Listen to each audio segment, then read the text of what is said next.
আপনি আমাদের ওয়েবসাইটে এসে সব কিছু পড়ে দেখবেন। দেখার পরে জাস্ট আপনার নাম, ঠিকানা, অ্যাড্রেস দেওয়া হয়ে গেলে আপনি নিচের বিকাশের পেমেন্ট সেকশনে চলে আসবেন। সেখানে গিয়ে এখানে একটা নাম্বার দেখতে পাচ্ছেন, ওই পার্সোনাল বিকাশ নাম্বার, এই নাম্বারটা কপি করে নিয়ে সোজা আপনি আপনার বিকাশ অ্যাপসে চলে যাবেন। বিকাশ অ্যাপসে গিয়ে আপনার সেন্ড মানি অপশনে যাবেন। সেন্ড মানি অপশনে গিয়ে আপনি যে নাম্বারটা কপি করেছেন ওটা বসিয়ে দিবেন। বসিয়ে আপনি 1490 টাকা কোর্স ফিটা সেন্ড মানি করে দিবেন। করে দিয়ে জাস্ট আপনার সেন্ড মানি সম্পূর্ণ হয়ে গেলে আপনার এখানে ট্রানজ্যাকশন একটা আইডি আসবে।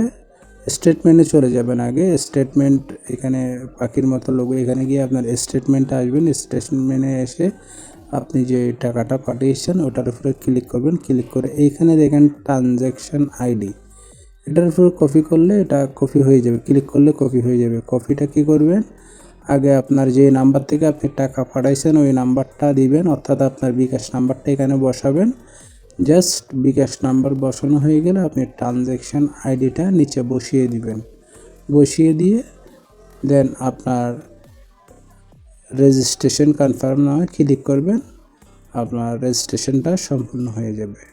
আর যদি কোনো কারণে এভাবে পেমেন্ট করে রেজিস্ট্রেশন করতে না পারেন, জাস্ট আমাদের বিকাশ নাম্বারটা কপি করে নিয়ে ওই নাম্বারে সেন্ড মানি করে স্ক্রিনশটটা আমাদেরকে পাঠিয়ে দিবেন, আপনার রেজিস্ট্রেশন কনফার্ম হয়ে যাবে। ধন্যবাদ, ভালো থাকবেন।